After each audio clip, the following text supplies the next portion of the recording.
This conference will now be recorded. Trustee Gilbert. Present. Lee Reader. Present. Aptis. I am here. Thank you. Baines.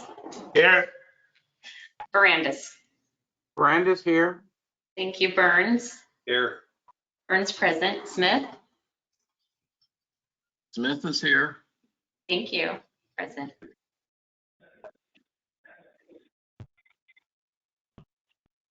Okay, so we have a quorum of the board established. I will entertain a motion to approve the agenda. There is one change. I hope that Jeff Harris is on the call. Jeff, if you're on, just say you're on if you called in. Yeah, Kevin, I believe I'm on the call. Okay, I hear you. I want to move item 6.2 to the front of the agenda because we have a lengthy probably discussion this morning, and Jeff is has some time commitments right after. So the only change to the agenda is to move item 6.2 to the beginning of the meeting ahead of item 2.1. With that change, is there a motion to approve the agenda? Have moved. I second. Motion by Abdus, second by Lee Reader. Jolene, will you take the roll? Yes. Trustee Gilbert. Aye. Gilbert, I. Lee Reader. Aye. Lee Reader, I. Aptis. Aye. Aptis, I. Baines. Aye. Baines, I. Barandis. Aye. Barandis, I. Burns. Aye. Burns, I. Smith. Aye. Smith, I. Thank you. Motion's approved. Thank you, Jolene. Mr. Gilbert, will you lead us in the Pledge of Allegiance? Okay, join me in the pledge. I pledge allegiance to the flag of the United States of America and to the republic for which it stands, one nation under God, indivisible, with liberty and justice for all. Dude, thank you. Thank you, Tom. Item 1.5, conflict of interest. Any trustees that have a conflict of interest of any of the items presented on the agenda today may identify those now. Hearing none, we'll move forward. We'll move on to item 6.2. We're fortunate enough to have council member and SAFCA Board of Director Jeff Harris with us today. He will be ending his public service with the City Council and SAFCA this by the end of this year. And so item 6.2 is to recognize Mr. Harris for his service, particularly for the role he's played in flood protection for Natomas and his leadership over that time frame since he's been on the City Council. Let me get to the agenda item here. And so at this time, I would ask the board if they had any comments in recognition of Mr. Harris and his service to the community, and then we'll open it up for public comment as well. So turn it over to the trustees. Yeah, I'll go ahead. This is Trustee Avdis. I wanted to say, Jeff, you as a person and as an elected embody all the qualities I think that I find most valuable in terms of public service and the calling it presents to certain individuals and those answering that calling.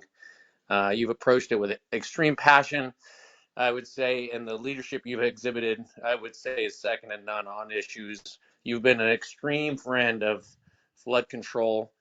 We are a better community because of your leadership. I'm sad to see you go. I know you're not going away, but I do look forward to the next chapter in your life because I know public service is in your DNA, and I really respect and look up to you and the example you've set for all of us. So, Jeff, I just want to say thank you, thank you, thank you. Thank you, Nick. That was high praise indeed, and I really appreciate it. Elena, you're queued up. Hi, Jeff. It's Elena. I'm so glad you were able to make it today.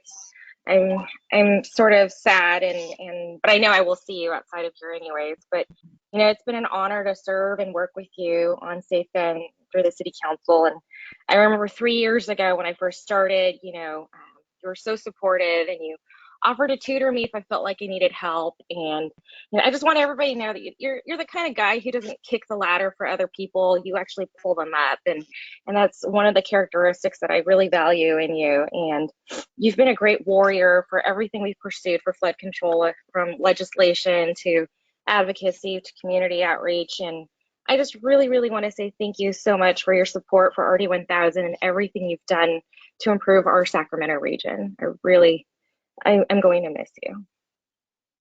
Thanks, Elena. Any other comments from trustees?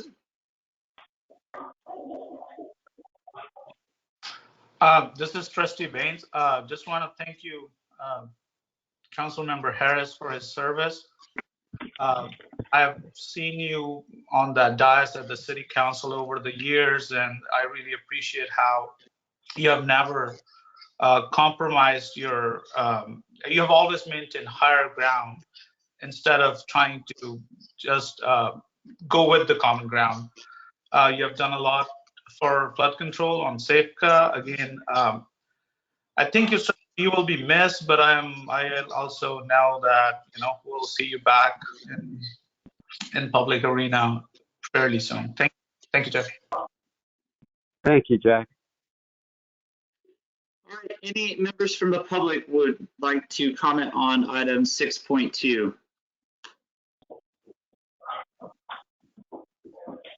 Okay, hearing none, I would entertain a motion. I just want to echo Jeff from a personal basis. I've been the general manager at RD 1000 since 2019, and you've been a tremendous partner to me, and definitely a mentor and a leader that I leaned on for advice at times, and to work through some of the issues we have with encampments, and your strong advocacy for legislation to help relieve us from the pressures that are presented by the degradation of our levee system, not to mention the years worth of work that you've done on the Safeca board to promote flood protection, particularly for Natomas and the greater Sacramento region. But I think the entire Natomas community has benefited from, at least for our district, benefited from your leadership and your vision for the future. And I know this has been one of your primary,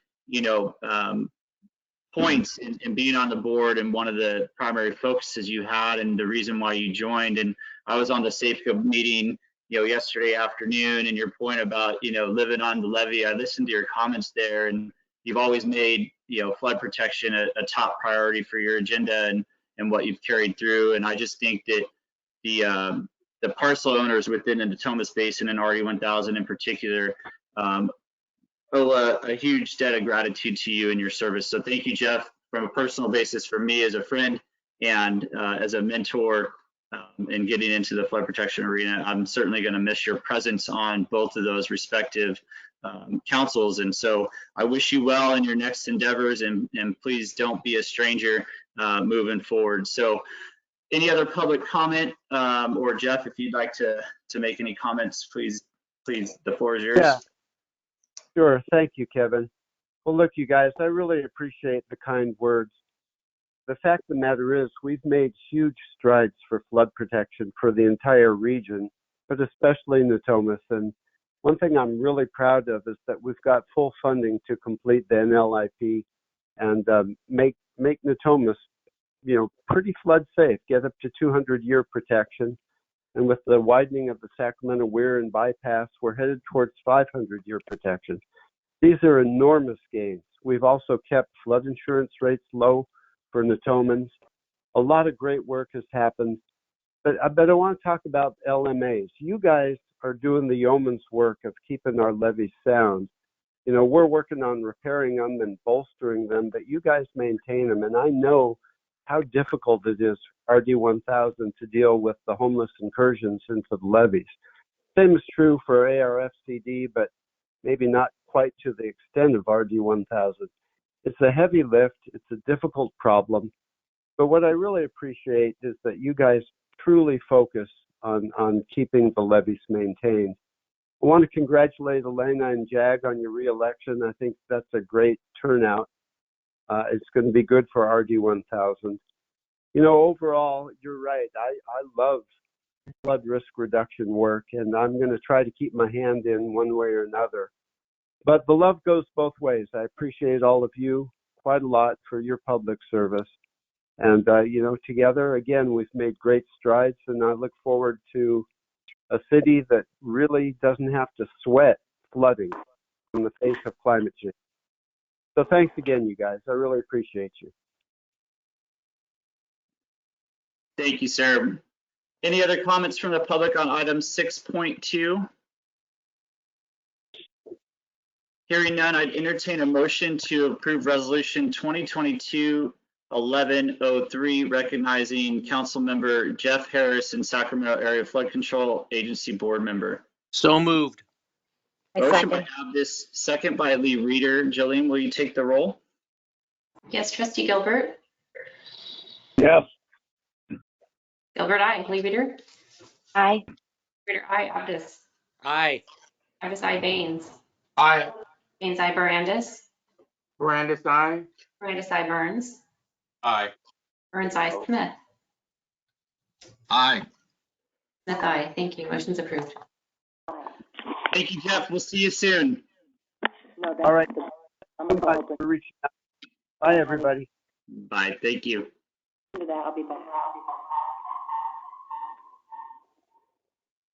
All right, we're going to go back to our agenda now. Item 2.1 is the public hearing on proposed RD1000 stormwater service fee. I'm going to turn the meeting over to Rebecca at this point, and go to the top of the presentation here. And so, Rebecca, the floor is yours. Good morning, Rebecca Smith, Counsel for the District. I'm here to give a quick presentation overview reminder of how we'll be moving through the next steps that you've got ahead of you in the morning. So we're at item 2.1, which is the public hearing that for members of the public who are here, you received notice of, and for the board, we've been talking about for some time on your proposed stormwater service fee. Kevin, do you mind skipping to the next slide for me? Thank you. So from start to finish, the way the process is going to go, just to kind of remind everybody what a public hearing is going to look like.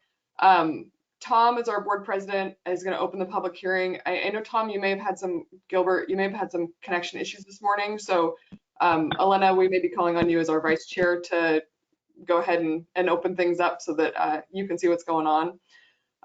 That's the opportunity now for members of the public to provide comment on the stormwater service fee. We welcome the public comment.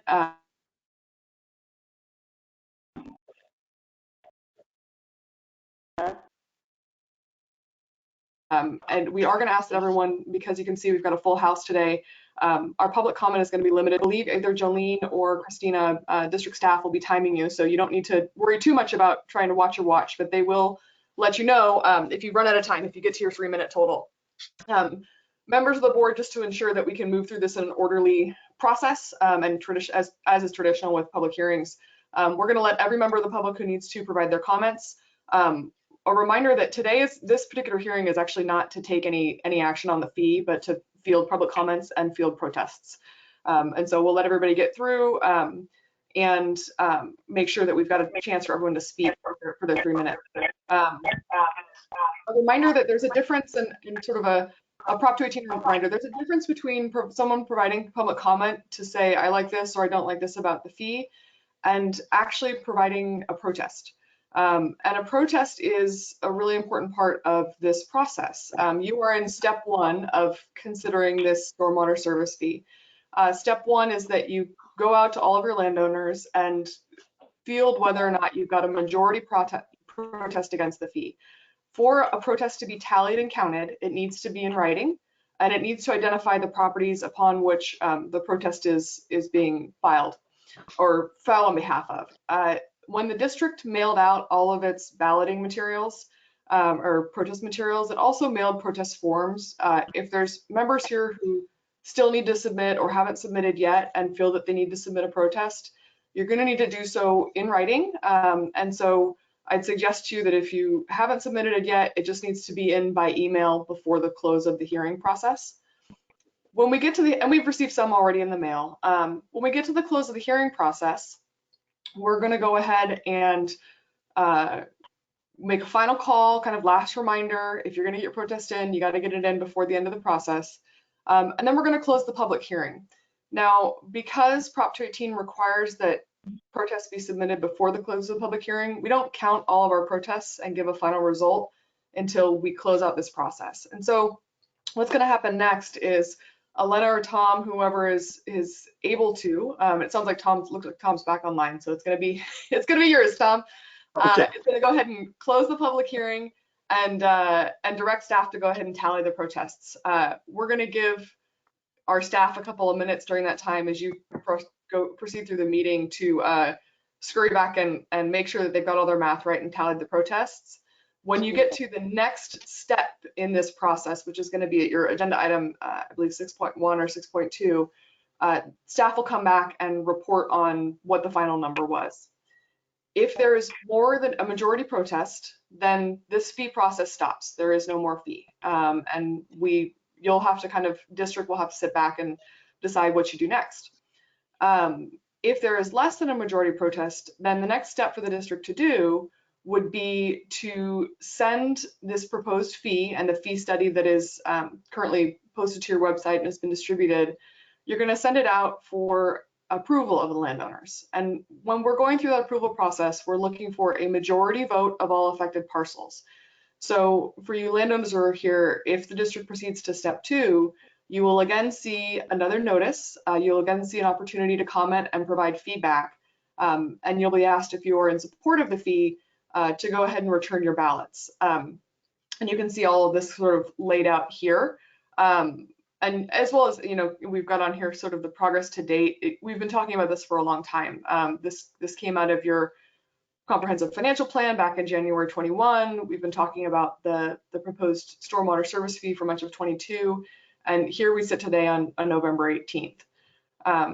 That's, again, the general overview of the process and where we expect to go today. I know the board's heard quite a bit about the fee itself, but I don't know if, Kevin, you wanted to give an overview, if you want to turn it over to your board for opening up the hearing.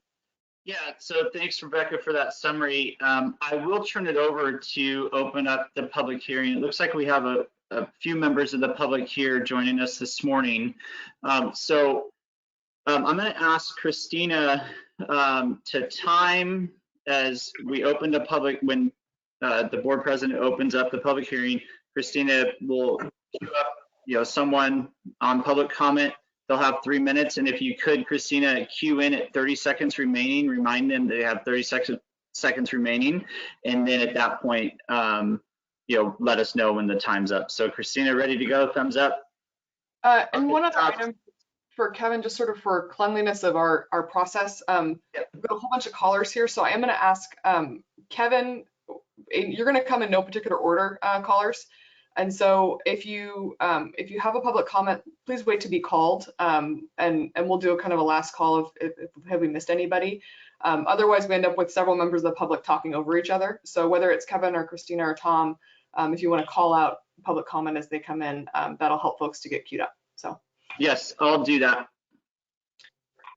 Okay. I do have a question real quick before we get started. There is a comment feature to raise your hand, and so you can go in that chat. It's a little difficult to run that and the meeting at the same time, but I'll monitor those. So if you'd like to make a public comment, just put it in the chat, and then I'll call on those folks. First, I'll take the callers on the phone. I'll just ask, any callers on the phone if they have comments, and then we'll go from there. So Tom Gilbert, go ahead and you can open the public hearing. Okay, we declare the hearing for the 218 proposed stormwater fee service fee open. Thank you, I'm Tom. on the phone. Okay, I'm go on ahead. the phone. I'm on All the right, phone. I don't know how. Identify yourself, and then we'll start the clock. Oh, okay, Pamela Cook.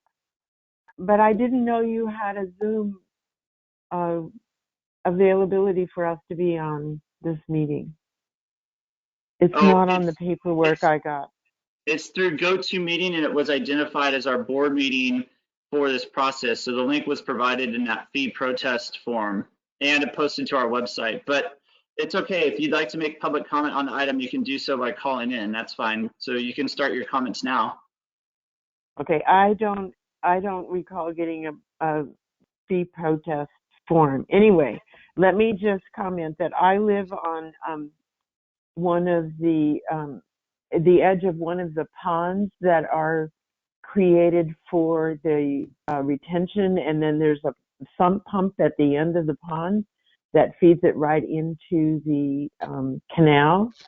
On the other side of the street is the North Natomas Community Park, which last year had kayakers out on the amount of water that was retained in the park, and the pond level was very high, which made me think of flooding that was potential from either the pumps not being efficient enough to get the water out of the pond or blockage.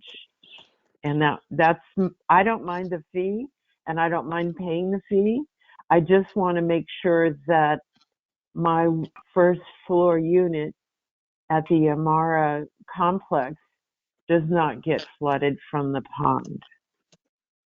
And it seems not to be very well maintained. There's lots of fallen trees and green covering over the pond almost all the time. So those are my concerns, and I will attempt to get better connected through this website that you've identified so that I can do something besides call in. But thank you for listening and being there. Thank you for your comments. Any other callers on the phone wish to make public comment? Yes, I do. Okay, so please identify yourself and then you have 3 minutes. Certainly. My name is Mark. Last name is Gorton. I'm a property owner in the Thomas area. And when I first got the notice of fee, and I read through it, it seemed like there was urgency in the pumps, which the lady before me just talked about being repaired. And when I read about it, it was talking about the charge for the water runoff from my property. And I got to thinking, I'd been already taxed or a fee for that already. So I did some research and took a look, and certainly enough, RD 1000 is already levying taxes of $28.70 to the Thomas people. And then I believe I also get some taxes either from the city or the county on this as well. So it seems like I'm getting taxed over for the same thing a second time. And I understand the need for resources to get projects done, but I'm a little concerned about tax monies for the same purpose. Okay, thank you for your comments. Somebody's queued up on the phone, I think. If you're not intending to make comment, please mute yourself. Anyone else on the phone would like to make public comment on this item? Yes, I would.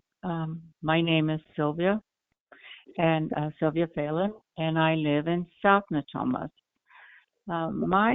My complaint is that, or concern is that I have, since I've lived here in 2014, I have a constant flow of water that just sits out in front of in the gutter, just sits there. The city has come and dug it up at least 3 times since I've been here, and I'm sure they'll be back again, and the water just sits there still.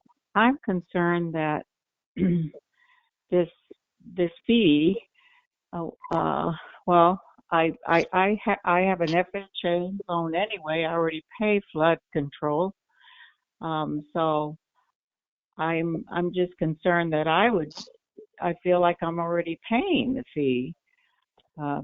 So that's my concern. As far as getting the protest and going out to the homeowners and getting something in writing and some kind of universal protest, some of my neighbors, I wouldn't even knock on their door, let alone try and get any kind of information from them. I mean, that's a little hard to do. it's easier if you have some kind of like this going on, you know, where people can meet and talk about it, like they did, what the city did when they came in and started monitoring the water, putting the so anyway, that's all I had to say. All right, thank you for joining us this morning in your comment. Any other callers on the phone? Yes, Okay, go ahead, identify yourself, and then you'll have 3 minutes. Brad Moros. I'm a homeowner on Garaventa Way, south of Thomas. And I'm here today. I did receive the notice of public hearing, and I did receive all the information. Thank you for that. The reason I'm here today is because I'm opposed to the this service fee increase. In part, the reasons that the previous caller mentioned, but I'm also opposed to this rate structure that puts the burden mostly on residential property owners. My property is about 5,300 square feet. The amount of impervious surface, I did some quick math, is about not quite 500 square feet, basically my driveway. It's a pretty common elevation in my neighborhood. And what we've seen over the years is that while this can result in stormwater runoff, the vast majority of our uncontrolled runoff is coming from these enormous 40-acre commercial sites like the Thomas Marketplace and others. And it seems to me, based on this rate structure, that they're getting a pretty good deal, given that the amount of insult to the stormwater and our water courses from my residential property is minimal. But if you consider the amount of pollution, because these areas, of course, receive high volumes of traffic, resulting in more residual oil from vehicles left on parking lots. These pollutants, oil, grease, sediment, most goes right directly to the stormwater and enters the sewer system and flows directly into our water bodies without being treated at all. And it seems to me that these are the primary places where not only stormwater has no effective outlet place to go, it is also the source of many of the pollutants that then become a problem for our water courses. So if we're interested in source control, it seems to me the focus should not be residential. It should be some of these larger big box facilities where stormwater is not really even part of the design. Stormwater capture, stormwater direction, infiltration. If you walk these sites, you know what I'm talking about. We've just seen recently at Tanzanite Park what can happen at some of these commercial industrial sites. 10,000 gallons of diesel now going into our waterway. There is a stormwater calculator the EPA provides. Mr. Yarls, that's time. Thank you. Thank you, Mr. Eros. Appreciate that. Any other callers on the phone?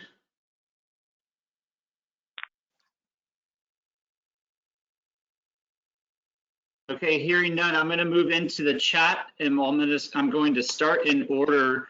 The first chat was from Ed Perez. Ed Perez, you can go ahead and make your public comment now on this item. Yep. Thank you. Good morning. My name is Ed Perez. I'm a property owner and resident in north of Thomas, and also a trustee-elect for RD 1000. I just want to offer some comments and appreciate some of the comments that have been made so far. I think it's always beneficial to hear different perspectives about this proposal. But today, though, I am offering and urging the board to proceed with this proposal for the assessment You know, when I ran for the seat on the board, one of the challenges I had, you know, before I can even get my message out about my campaign is just the sheer number of people in the Natomas Basin that are just unfamiliar with, number one, what RD 1000 is, and let alone the vital work that the district performs. So I spent quite a lot of time trying to explain, you know, just what RD 1000 is and the work that the district performs. But I can tell you though, once I've gone through that explanation and explain again the vital role that the district plays in you know what we call Natomas, it was a fairly easy conversation. And you know, I did get questions about this proposed fee and went through those discussions with those residents. But that was one gratifying thing I ran into during the campaign is just you know, and it's probably also something that I might suggest to the district is while the district has really done a tremendous job in doing outreach and trying to explain what the district does. You know, when I turn on Alexa in the morning, it's like it's there like every 5 minutes. But I think there may be some additional work that can be done to try to again inform property owners and residents in the Natomas Basin exactly what we do. But just going back to the fee though, again, I urge you to support it. You know, whenever I get these types of proposals that will help fund vital You have 30 services seconds remaining. that we rely on, I consider it an investment. And I think that's one thing we need to stress is if you need something that's vital to your life, your property, and your family, you know, you don't call it a fee or a tax. To me, it's an investment. So I urge you to support this very important investment in something that really will benefit all of us. Thank you. Thank you, Ed. Next in the chat is Peter. Peter? That me? I could be me. Hi, Peter. We're having a little bit of a connection issue, but go ahead. I'm just wondering. Yeah, I'm just wondering if, like, implementing these fees, would this help with like homeowners' flood insurance for assessment of like of the fees that they impose for their homeowners insurance? I'm just generally wondering if, because normally when they impose their rates, they say like, oh, it's a 100-year flood, and if this is going towards extending that 100-year flood, I'm just wondering if that would help assist with reducing the cost of that flood insurance. Yeah, Peter, it's a great question. Obviously, the comments this morning that it's not like a back and forth in debate, so we're accepting on the proposed fee, but certainly reach out to me next week if you have some time and I can explain the flood insurance portion and how that gets relieved down the road through SAFEGA, the levee improvements and all that. So please reach out to me. I'd be happy to discuss that portion with you. Yeah, just for context, to add to Kevin's comment and for the benefit of everyone on the phone, you saw this sort of outline at the beginning of this discussion, but the fee is part of the larger comprehensive financial plan. I'd refer folks to those documents because it involves a pretty significant plan for understanding what the district's financial needs are, what our flood infrastructure needs are. There's a lot of moving pieces here, and we'd welcome your engagement on it. This piece is one small part of a greater whole. Yeah, thanks, Rebecca. And Peter, thank you for joining us. And for the other commenters earlier as well, same thing. Please reach out to me on Monday. I'd be happy to clarify things that you've brought up from a staff level and spend some extra time going through those so that we can get to, you know, at least an understanding or education standpoint. So I think I have one more comment in the chat from Chris Wicks. Chris, if you'd like to go ahead and queue up. Can you hear me? We do. So you can go ahead and make your public comments now. Again, just like the last caller, and I think in the chat. Yes, the meeting's being recorded. Yes, in the chat, you asked about net impervious area. And so just like with Peter, please follow up. I can explain that after today's process, but go ahead and make your comments. You have 3 minutes. Yes, basically I have 10 acres and I have very little impervious area. I have my house footprint, barn footprint, storage shed footprint, and that's it on 10 acres. So I just want to understand when you're calculating impervious area, how that, if I go with the per square foot price, what that's going to run. So it's certainly 10 acres was $200,000 certainly. But I have very little impervious area. It's all my driveway in is a gravel driveway that's pervious. That's my concern. I just want to understand how, and that I can't find that anywhere in the in going on board and trying to find a definition of it. So I appreciate that. All right, yeah, Chris, please give me a call next week, and I'd be happy to sit down with you and explain how the methodology and how that's calculated. So thank you for your comments this morning, and please reach out next week and get in contact with me. That, I think, was it in the chat. For those that had registered in chat, are there any other public comments on the proposed fee for the public hearing?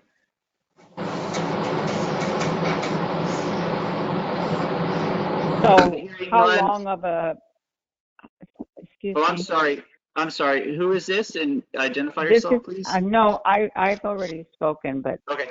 When will, I understand the process you said it will go to, you'll go to another, you'll have to go through another, I guess, another approval rating before it goes through, because more than likely, I hate to say it, but it just appears like it's already been decided. And I've just been hearing from your recent trustee. And so, unfortunately, some of us are a little confused with the sewers and the city between the city and the county. They both say they do the sewer. So I understand the Bureau of Reclamation has its own. Go ahead. You had your 3 minutes earlier, and just an effort to get through the meeting today. Again, please reach out to me next week. I'd be happy to explain the process to you. Rebecca here had gone through the process as a two-step process for Prop 218. This is a majority protest, and there'll be another opportunity for majority approval. So appreciate you joining the meeting. Nothing's been decided yet.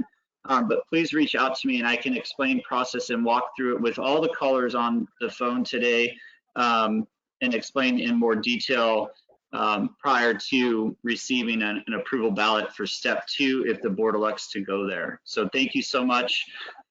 Any other public comments from those that haven't spoken already?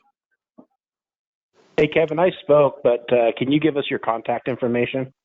Yeah, it's available on our website at rd1000.org, but my direct email address is kking@rd1000.org.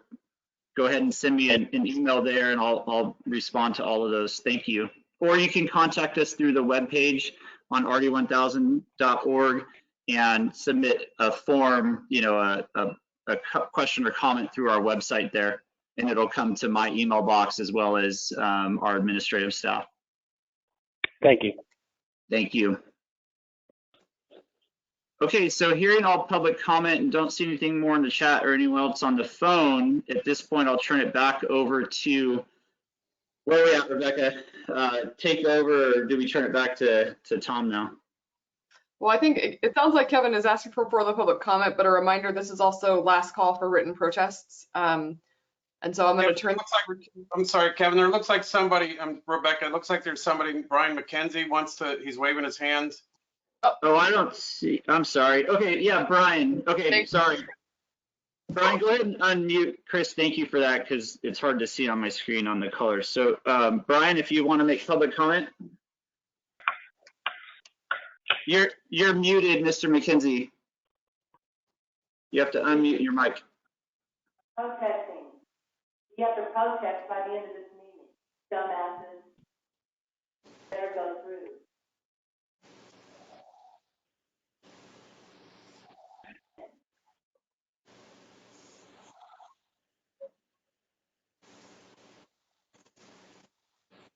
Chris, there's a Mr. McKenzie, there's a button at the bottom of your screen probably it looks like a microphone. Okay. There you go. My name is Chris, by the way. Brian is my son. It shows up on the screen that way. Sorry, Chris. That's it. All right. My family's been farming. We've owned property in the North Natomas area above Rigo Road, and I am concerned with the rate structure having, as it applies to farmland, which has clearly a different absorption rate and flow factor than asphalt and rooftops. There is nothing harder to deal with in water flow than asphalt and rooftops because there is no retention, there's no absorption. I think policy-wise, as Natomas continues to put thousands of acres under asphalt and rooftops, especially since it's yearly below sea level, and in the flood stage, the waters around the basin are considerably, of course, above sea level. When we pave more of that, the impact of instantaneous runoff becomes a problem that the district is dealing with. But it does require moving huge amounts of water extremely fast, and there's no place for it to build up. Right now, after admittedly a very dry year, since about the middle of September, the Natomas North main drain has no water in it. And I believe that drains approximately 1/3 of the entire district.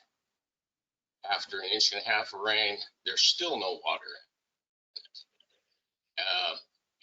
What I think we need to do in this policy is not discourage by raising agricultural taxes, not discourage the maintenance of agriculture, but which, $20 an acre is a big deal for me. We pay the regular fees and everything else also, but that's a big deal. You have 30 seconds. Yes, and I think in the long run, we have to anticipate more and more asphalt, and clearly I have no improvements above the existing floodplain.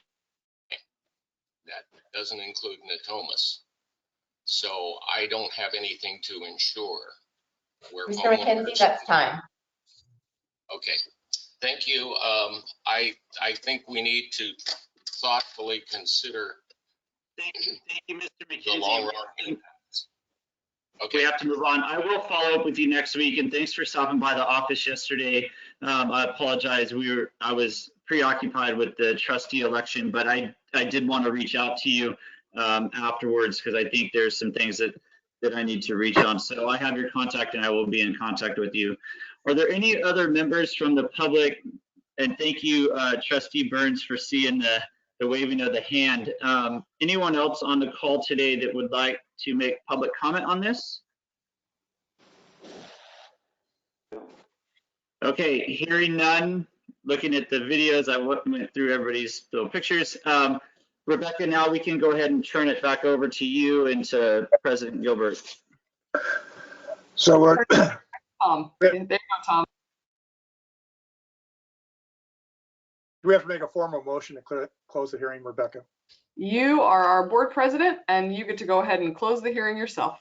Okay, well, I deem the hearing closed. Move on. Okay, so the public hearing is closed and you're going to direct us to tally any of the protests. Christina and Jolene, we're going to move forward with the meeting. I have the tally from yesterday afternoon after the mail is delivered. And so Christina and Jolene, please Everything they could. text me if there are any others that have been received in writing, either through our website or email. This morning, the public hearing is now closed, so anything after 8:49. So if there are any other additional, when we get to item 6.1 on our agenda, please let me know if, how many of those are, and then I have the other vote tally, the protests as of close of business yesterday. So Tom's closed the public hearing and directing us to tally those protests, correct? Correct. All right. Thank you, everyone. We'll go ahead and move on with our next item on our regular agenda. If I can get to it, let's see.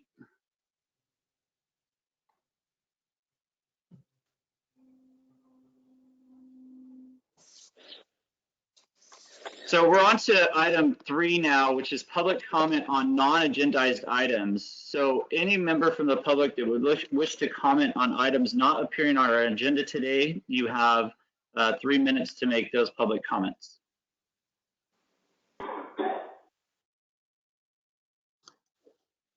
Hi, Kevin. It's Ed Perez again.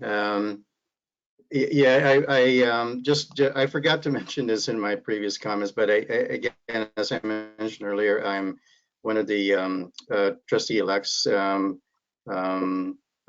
RD 1000, and I did just want to offer my congratulations as well to our two incumbents, Elena and Jag.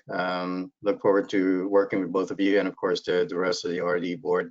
And Kevin, again, thank you so much for all the assistance that you and your staff, including Rebecca, Jolene, and Christina. That was a fairly interesting election, but you and your staff definitely have made it easier to navigate through. So thank you. Thank you, Ed. Sorry, I had a fly in my face, so sorry if that was weird on the screen. But yeah, thank you, Ed, for that, and congratulations. On item 4.1, I will give an update about the election and the results and the next steps. So, any other public comments on non-agendized items?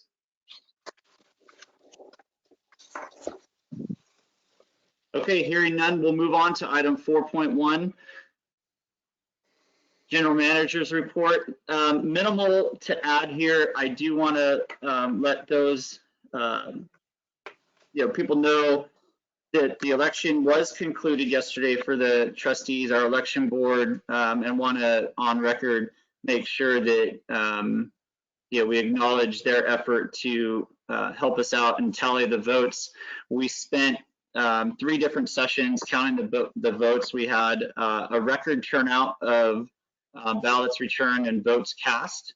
And so I think that our outreach as a result of our first mail-in ballot in 2020 and in the steps that the board directed staff to do and the outreach effort that staff then did definitely increased the awareness. And I think Ed made comments about that during his campaign, people not even knowing about RD 1000. We had far less of those calls this year on our mail-in ballot because we did so much outreach, and we're starting to gain that community awareness. So I think that was really great. We had record turnout, but I do want to acknowledge the election board and district staff and district council for a very busy week and a half conducting the election and then tallying the votes. We did conclude yesterday around midday. The results were posted on our website and the candidates were made aware of their status. So congratulations to Trustee Baines on his reelection, Trustee Lee Reeder on her reelection, and we'll welcome trustee-elect Ed Perez, and Ed will take office. The official starts December 2nd, but he'll take the oath of office at our December, I believe it's December 10th board meeting. So we'll do the swearing in. So congratulations, Ed. And to Trustee Chris Burns, we thank you for your service and being on our board. And Trustee Burns didn't run for re-election this year, but he did get a few write-in nominees. So the community still appreciate your service, Chris. And so I just wanted to add that little note. So Chris, thank you so much. And then, yeah, that's all I have on the general manager's report, just as an update. Any questions on the GM report? No questions. I just have a comment. I wanted to say to Chris, yeah, thank you for your service, Chris. I've enjoyed serving with you on this body, and I wanted to welcome Ed. Ed, congratulations, and both to you and Elena and Jag. Obviously, I served with them. I continue to enjoy serving with them, but I look forward to serving with you. Welcome, and I do want to extend my thanks to the election board and the staff. I think the outreach is doing what it's intended to do, which is get the word out about the important mission that RD 1000 has. It's certainly not sexy, but it's critically vital here in the Thomas Basin. So thanks to everybody, and I really look forward to the continued engagement with the community. Thank you, Nick. Any other comments or questions on item 4.1? I also wanted to congratulate Ed Perez, and I just wanted to welcome him to our board. We're a fun group, so we have a lot of work ahead, and I am looking forward to working with you and your new energy.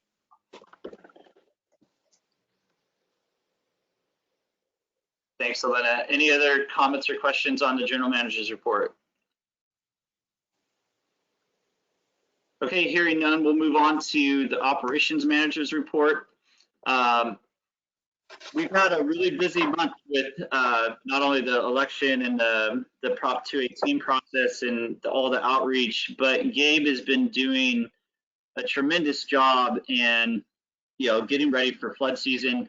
He's included a lot of different items here as attachments to some of the cleanup efforts that we've been doing, an update on CIP.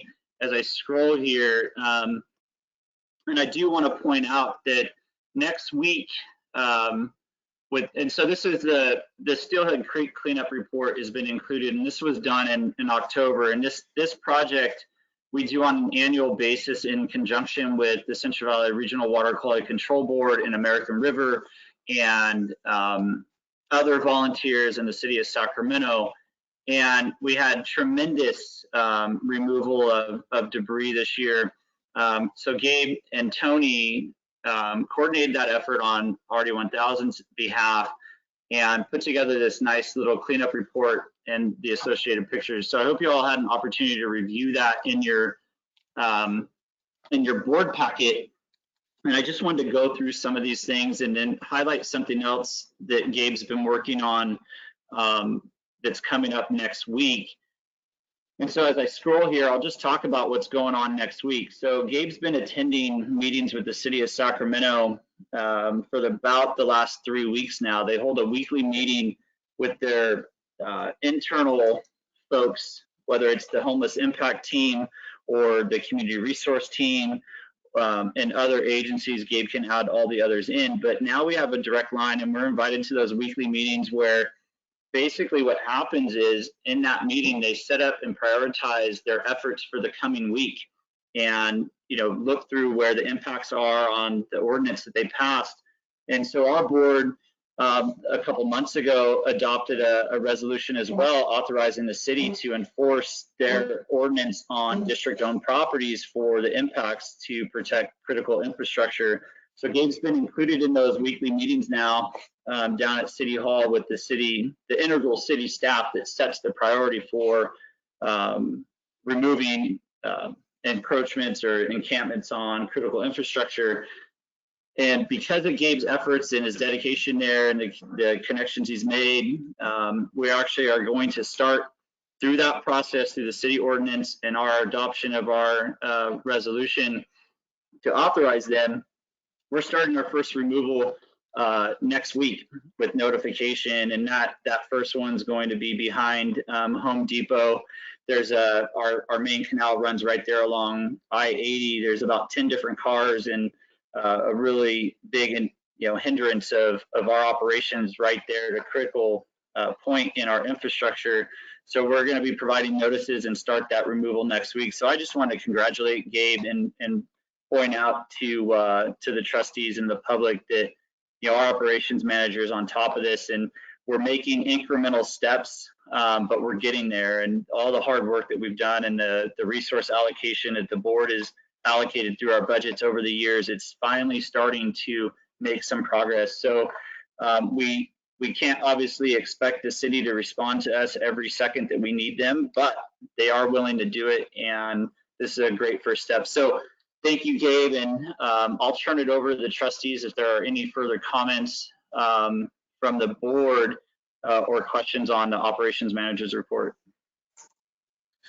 So thanks for that, Kevin. I want to extend my deep appreciation to you and to Gabe and to the rest of the staff. The level of interagency coordination is I think it's going to continue to be kind of the vital piece of the puzzle. As on the previous comments on the protest vote, one of the commenters made something that resonated with me because it's true. The duties and scope of authorities of the various government agencies for the general public, it's hard to see it. At the end of the day, we have these drainage and flood facilities that are in need of protection and maintenance, and obviously the homeless issue is a big one. And but we have our primary mission is to protect the basin from flood, and so I think and serving on the Regional Water Quality Control Board, I'm well aware, obviously, on that side too, wearing that hat. There is an appreciation for RD 1000 taking the helm locally. I think as a state agency, they very much appreciate, I think, the local involvement, and sometimes the city and the county don't always see eye to eye. So I like the kind of the position that RD 1000's been, strategically put in as sort of a facilitator when it comes to coordinating those efforts. So in any event, want to commend those efforts and continue to look forward to the future as it relates to that interagency cooperation. So thank you. Yeah, thank you, Nick. And I want to, so Chris, Trustee Burns has to leave the meeting, but Chris, if you wanted to make any comments before you go, I know you have to get to another meeting. So Chris, I'll turn it over to you real quick on anything you want to make comments on. Not really. I appreciate the comments, Nick, and look forward to working with everybody in the future in different capacity. And congratulations to the trustee elects and the re-elects. Unfortunately, I have to leave right now. So thank you. All right, Chris, thank you. All right, so Nick, thank you for those comments. And I do want to point out that Gabe and I had a conversation earlier this week that we do recognize and acknowledge the county, adopted their ordinance recently. In the coming months, the city's a little bit further along. They adopted their ordinance back in 2020, right before COVID. But Gabe and I talked about maybe taking this same model and working with the county to establish this same kind of working group, internal with the county and our involvement down the road, so we can use their critical infrastructure ordinance as well to the benefit of the Natomas Basin. And then the future goal would be to tie the two agencies together, city, county, RD 1000, and we have like one kind of working group, because there's a lot of overlap for us, right? We obviously cover from the city into the county, and then with CHP as well at a different state levels. So that's our goal and what we're working towards. And so, yeah, I appreciate that, Nick, in your comments. Any other comments or questions on ops report from trustees? Yes, Kevin, this is Tom. Really pleased to see that we're making some progress on this. as you mentioned, the area down by Home Depot, the area right behind would be Applebee's, which is across the parking lot.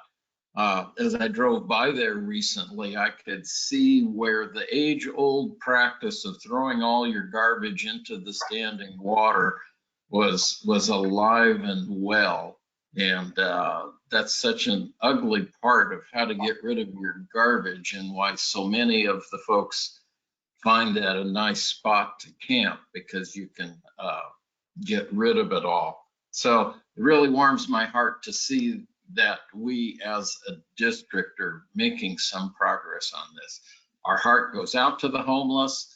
It's a bigger issue than RD 1000 can solve, I think, but smarter people than I have been working on it for a long time, and we're obviously not making progress in that light. But we do have to protect our infrastructure. So thanks especially to Gabe then for going to all those meetings and getting something done.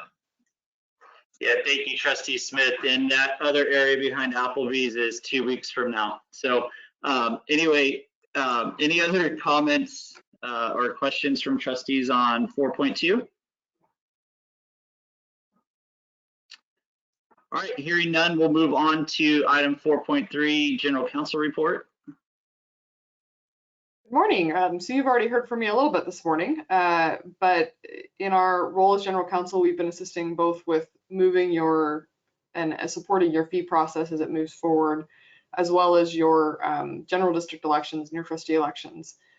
Kevin already gave you a nice report on how the trustee elections went out, but I will say kudos to your staff who spent quite a lot of time leading up to this election and in reflection on the last to make sure that each time you do this, it becomes smoother and more efficient. And it was really nice to see it play out, as well as really nice to see the continued increase in turnout. So congratulations. Thank you, Rebecca, and Scott's on the call as well. Any questions from the trustees on Rebecca's report or General Counsel report? Okay, hearing none, we'll move on to the consent calendar. I would entertain a motion from the trustees to approve items 5.1 through 5.6 on the consent calendar.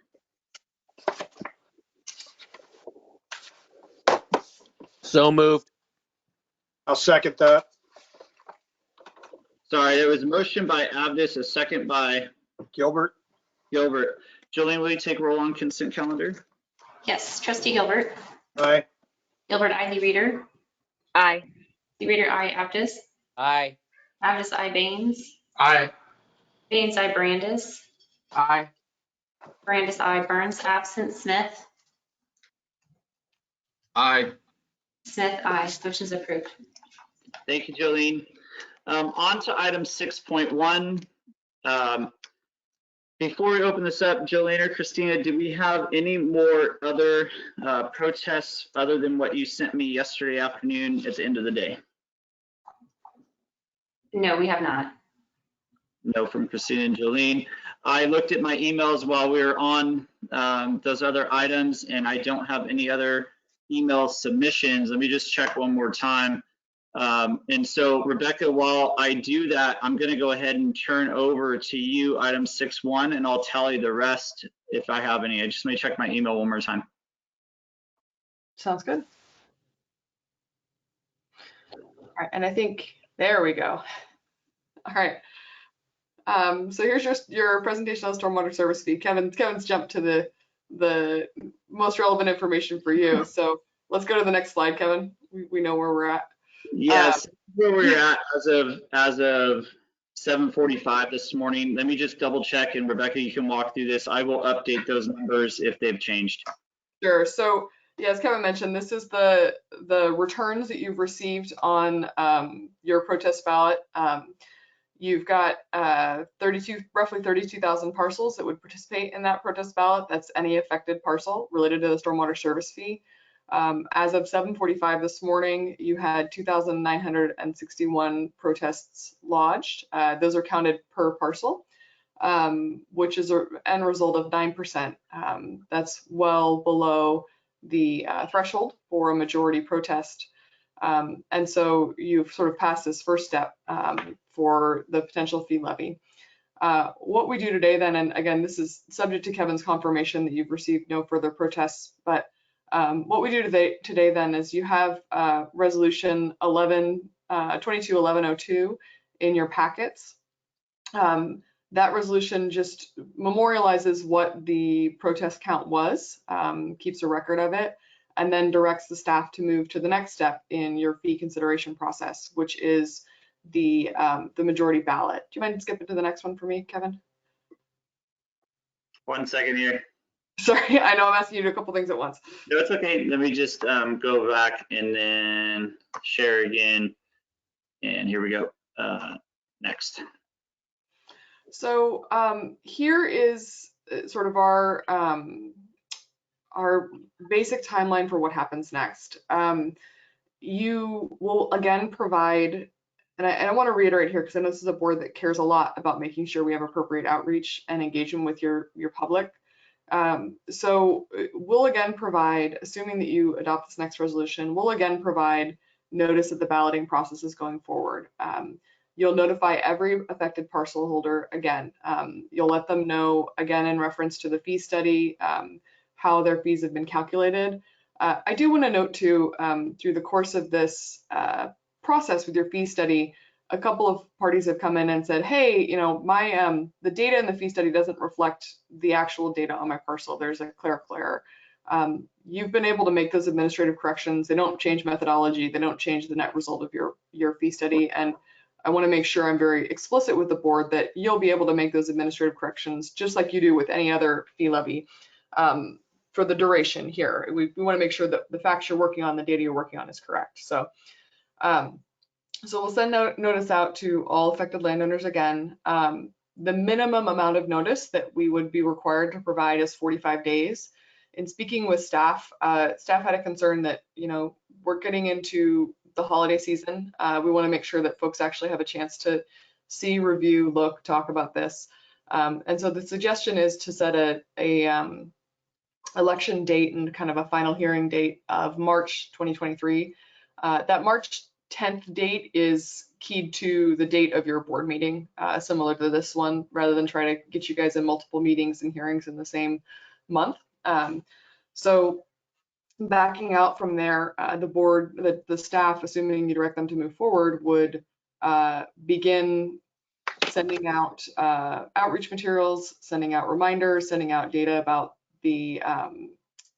or sending out ballots beginning in December of this year, and would expect to see returns by March of 2023. The majority protest or the majority parcel approval vote we've talked about in your staff report, but a reminder, what we're looking for here is 50% plus one of parcels voting in favor. If a ballot is not returned, it doesn't count as a yay or a nay vote. If a ballot was returned as no, it counts as a no vote, but you have to have an affirmative positive vote of 50% plus one. So, you know, here in your district, we talked about 32,000 parcels affected. You're needing at least the 16,000 plus one to come over that threshold. If you were to cross that threshold in March, then you would go ahead and be able to move forward to levying the fee, which would be in effect in the 2023-2024 fiscal year. If you do not reach the majority ballot approval, the fee does not move forward, and you will need to reevaluate how to proceed and what you will do, because obviously this is part of your financial plan as well. So, any questions from the board? Rebecca, thank you. Before we turn over the board, I did go back through the email, and it took me a second because I had two emails during the public hearing process, and I wanted to, from two different property owners, I wanted to verify, and those property owners had already registered their protest fee, so I had to go back through to make sure I didn't count them again in the protest. So the protest ballots received on slide 2 here, those are the results of the protest hearing at the conclusion of the public hearing process of item 2.1. I should have checked my email for the public comment on item 2.1. There were 2 other comments on that during the public hearing. And basically, the 2 comments were the same. And it was the fact that we held a public hearing at 8 a.m. on a Friday. That was unfair to those that worked or had small children to get to school, and that they were unable to attend, and that it was essentially disingenuous of the district to conduct the public hearing at 8 a.m. on a Friday morning.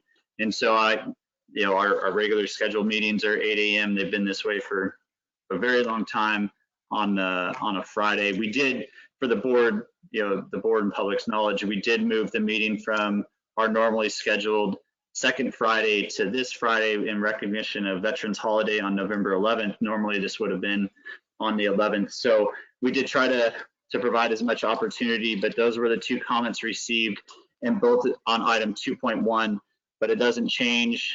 They both rejected or protested the fee, but they'd already sent in their protest ballot, and we've counted those. So I want to make known to them that those were counted in, and I did receive their emails. So at this time, the protests lodged were 2961 out of 3286 possible, less than or just over 9% of the affected parcels.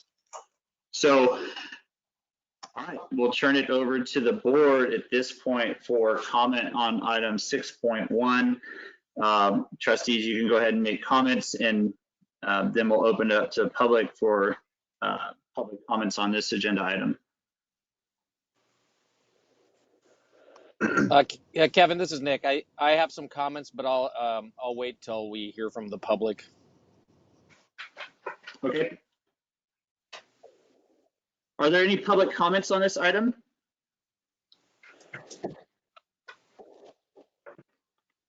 Okay, hearing none, let me just look, see if anybody's raising their hand. Seeing none, and there's nothing in the chat, I'll turn it over to the board. Okay, so we're going to entertain a motion to adopt this. Tom, you might ask if any of your board members have comments or questions first before you're welcome to jump to a motion, but if there are comments or questions from your board members, we should make sure we capture them.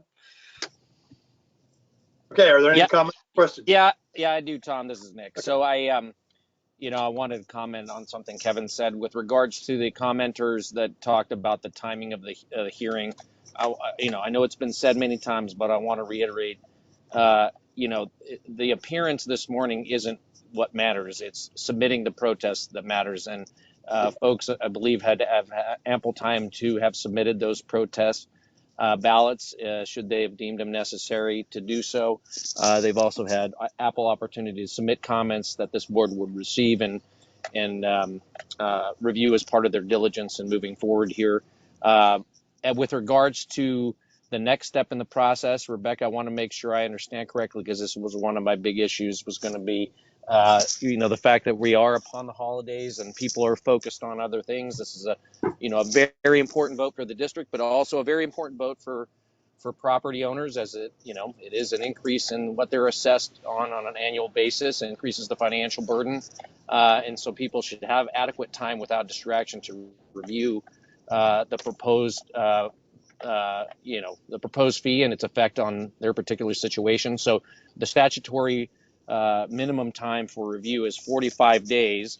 But I want to make sure I understand correctly.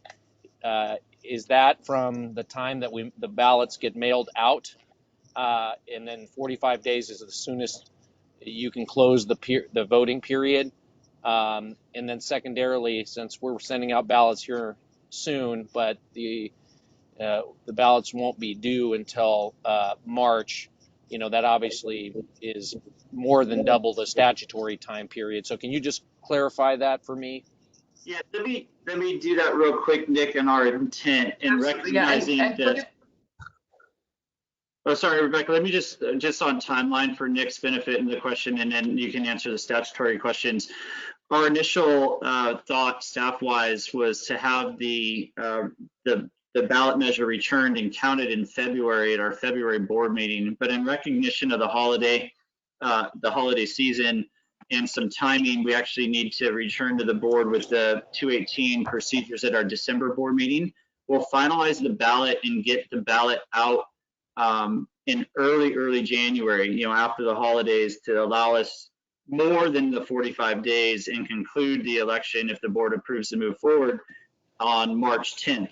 I do intend, staff-wise and outreach-wise, during the holidays, is to send out another postcard, which was very effective for the protest fee as well as the trustee election. Hey, be on the lookout coming, in a couple weeks, the 218 ballot. So we do want to do a postcard in December, give people some time, and then after the holidays, they'll get the voter information packet to meet our March 10th deadline. So we have pushed it back a month, and we'll do some more outreach and education for those folks in the meantime. Okay, that's great, Kevin. I appreciate that clarification.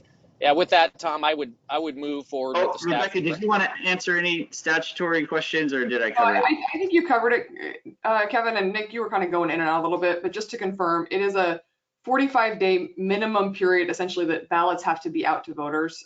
We expect to more than beat that period, but the idea would be a reminder in December, hey, this question is coming up. Ballots out late December, probably early January, I think, realistically, knowing that we got to deal with printers and get everything out the door. So thanks, Rebecca. And I believe, Nick, that you were starting to make a motion. Is that correct? Yes. No, thanks, Rebecca, for that. Yes, I do move that we move forward with the staff recommendation on this. I'll second. So a motion by Abdus, second by Lee Reeder. Any further comment from the trustees? Hearing none, Jolene, will you go ahead and take a roll? Yes, Trustee Gilbert. Aye. Gilbert, I. Lee Reeder. Aye. Reeder, I. Abdus. Aye. Abdus, I. Baines. Aye. Baines, I. Ferrandis. Ferrandis, aye. Ferrandis, I. Burns absent. Smith. Aye. Smith, aye. Thank you. Motion's approved. Yeah, so Jolie, just for the record, the tabulation and in the resolution that the board just adopted, and for the public as well, it will reflect what I previously showed on the presentation here on slide 2 with those ballot counts. We'll fill in the resolution with those official counts at the conclusion of the public hearing. So those will be added into the resolution here to be signed and certified. So thank you for that. Thank you, board, for all the effort, and the public for their comment. This has been about a 2.5-year process to get to this step. And I just want to thank Rebecca, as well as Greg at MBS, who's on the call and has remained quiet this morning. Greg's put in a ton of work putting together this fee proposal. We've gone through numerous iterations, but I just want to appreciate the Board of Trustees and their vision forward for Natomas and the flood infrastructure needs that we need as a community, identifying those things before we run to failure. So I think it's a great first step, and now we turn it over to the public and see if they agree with our approach and to fund the flood infrastructure. So thank you, the entire team and the community, for getting to this point. I think it's tremendously important for Natomas and the long-term viability of all those who reside and live and work and thrive in Natomas. So thank you so much. Just a little bit of commentary there. We already took care of item 6.2, and Jeff Harris, during the meeting, he texted me and wanted to say again, thank you so much for recognizing him. He greatly appreciates that. I am going to move on to item 7.1 at this time. The only hanging chad, as we discussed during our election and laughed about, which we had none during our trustee election, but there is one item to update on the Finance Committee.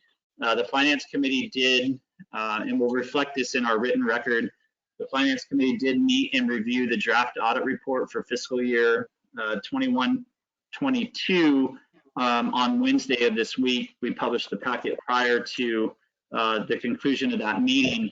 And there were 2 recommendations from the Finance Committee, and so Jolene and Christina, when we write the records for the minutes for this meeting, will include this report out. The recommendation from the Finance Committee was to take the audit report and finalize at the Board of Trustees meeting in December for review and acceptance, and authorization for our auditor, Richardson and Company, to submit by the deadline in January our financial audit from 21-22. I do want to let the full board know that it was a unmodified, unqualified opinion again this year, the highest audit rating we can receive. There were a couple notes in the management discussion on things to improve, and we'll discuss that at the December board meeting. Further, one of those comments, and you'll hear more about it, but the Finance Committee did make a recommendation that we'll talk about at December board meeting to have district staff the goal to develop a formal purchasing policy by the end of this fiscal year, just to clean up some of the comments in the draft audit report and what you'll hear in December. So we took those two actions out of the Finance Committee meeting, and staff will begin working on that, and we can have a further discussion on that when we bring it to the board, the December board meeting. With that, Tom, did you want to add anything from the Finance Committee as a finance chair? No, it was good. It was a good meeting. Went through the draft report. It's again good. We have a good auditor, and staff did a good job in terms of closing the books. So you'll see that when we report next month.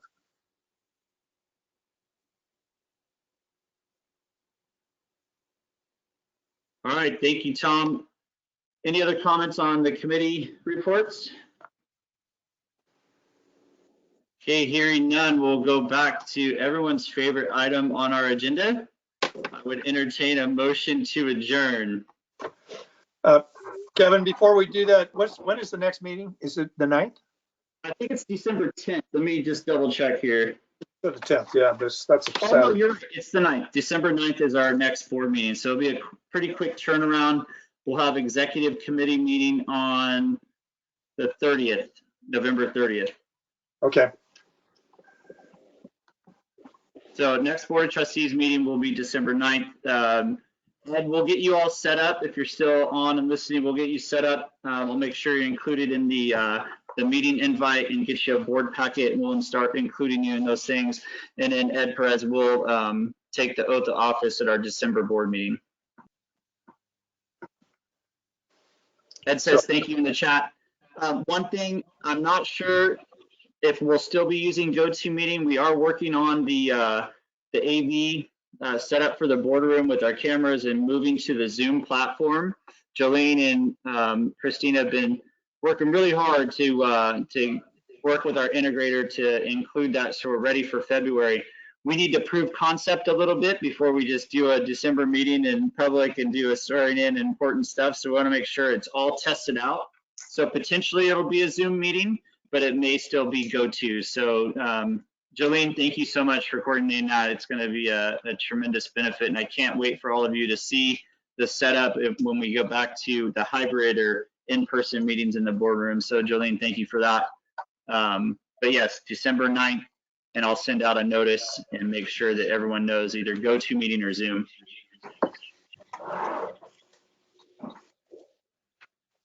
I'll move to adjourn.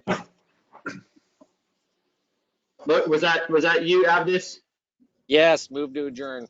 Thank you. Is there a second? Second, Brandis. Second by Barandis. Jolene, will you take the roll to adjourn? Yes, Trustee Gilbert. Aye. Gilbert, aye. Reader. Aye. Reader, aye. Abdus. Aye. Abdus, aye. Baines. Aye. Baines, aye. Barandis. Aye. Barandis, aye. Burns, absent. Smith. Aye. Thank you. Smith, aye. Thank you, everyone. The meeting's adjourned. Happy Thanksgiving to all of you. Hope you enjoy time with family and friends, and we'll be speaking soon. Thank you. Thanks, Kevin. Bye-bye, everyone.